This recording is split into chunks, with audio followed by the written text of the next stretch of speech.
नमस्कार दोस्तों। स्वागत है आपका फेम टेल चैनल पर। रोजाना कहानियां पढ़ने और सुनने के लिए फेम टेल चैनल को सब्सक्राइब जरूर करें। परिवार में प्रेम बनाए रखने के लिए जरूरी है थोड़ा सा परिवर्तन।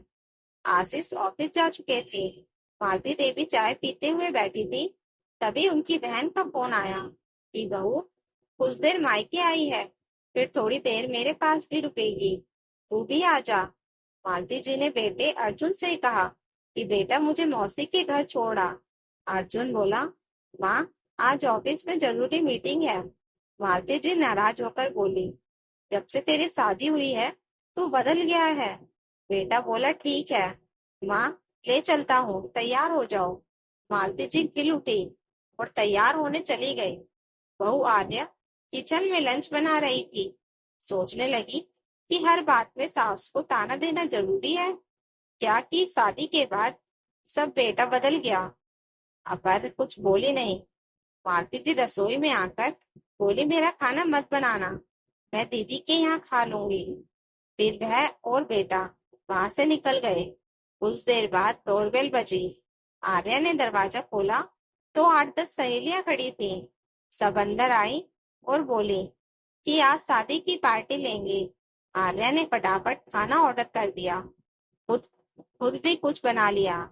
हंसी मजाक चलता रहा। 1 घंटे बाद सब चली गई। आर्या किचन समेट रही थी कि मालती जी लौट आई और गुस्से में घर में चिल्लाने लगी कि कौन आया था। पड़ोसन ने फोन किया कि बहुत शोर था। आर्या ने कहा, मम्मी जी मेरी सहेलियां आई थी। मालती जी रसोई में जाकर चिल्लाई, ये क्या हाल बना दिया। टूटे बर्तन, समोसे, पिज्जा, मोमोज सब बिखरा पड़ा है। क्या यह घर है या होटल।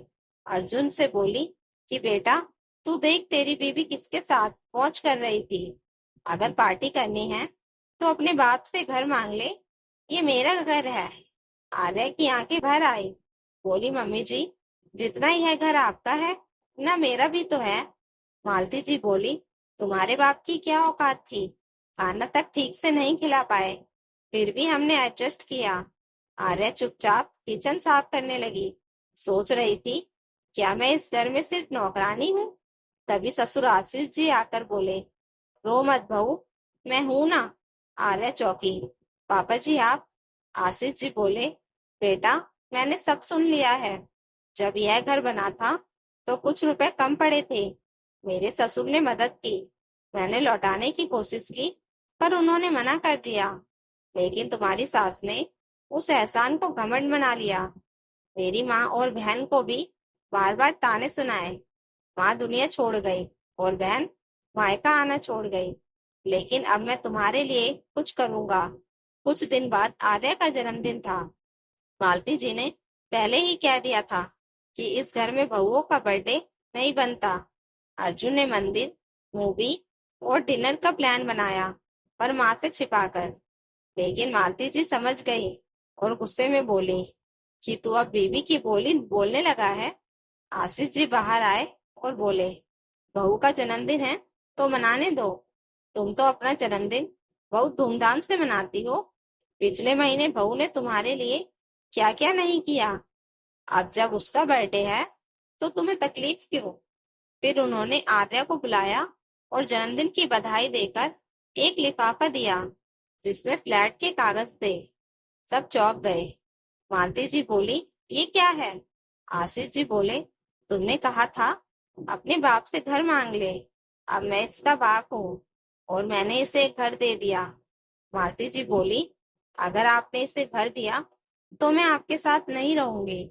आशीष जी बोले, ये तुम्हारी मर्जी है, लेकिन मैं अपने बेटे बहू के लिए इतना तो कर ही सकता हूँ। आर्या और अर्जुन भावुक हो गए और आशीष जी से लिपट गए।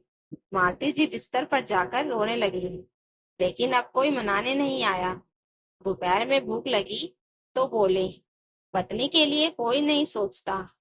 आशीष जी बोले, तुमने कहा नहीं, चलो बाहर लंच पर चलते हैं। मालती जी चौंकी, आप बाहर खाओगे।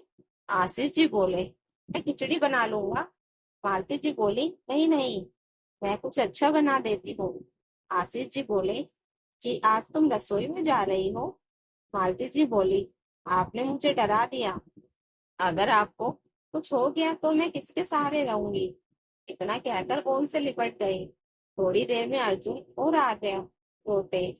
आर्या ने कहा, मम्मी जी प्रसाद लीजिए। फिर बोली, मैं आप लोगों के लिए खाना बना देती हूँ। थोड़ी देर में गर्मा गर्म खाना तैयार था। सब खाने बैठे। आशीष जी ने पूछा, तुम लोग बाहर खाकर नहीं आए। आर्या बोली, मंदिर गए थे, मूवी देखी। लेकिन मैंने कहा, मम्मी पापा घर पर होंगे और हम बाहर खा लेंगे, ये मुझसे नहीं होगा। सबकी आंखों में चमक थी। एक हफ्ते बाद आलिया ने फ्लैट के पेपर लौटाते हुए कहा, पापा जी इसे किराए पर चढ़ा दीजिए, हमें इसकी जरूरत नहीं। उस दिन सहेलियां पार्टी मांग रही थी, इसलिए मना नहीं कर सकी। अब कोई शौक नहीं। मालती जी बोली, अरे बहू, ये भी तुम्हारा ही घर है, जब चाहे सहेलियां बुलाओ। अब मैं कुछ नहीं कहूंगी। उस दिन गलती मेरी थी।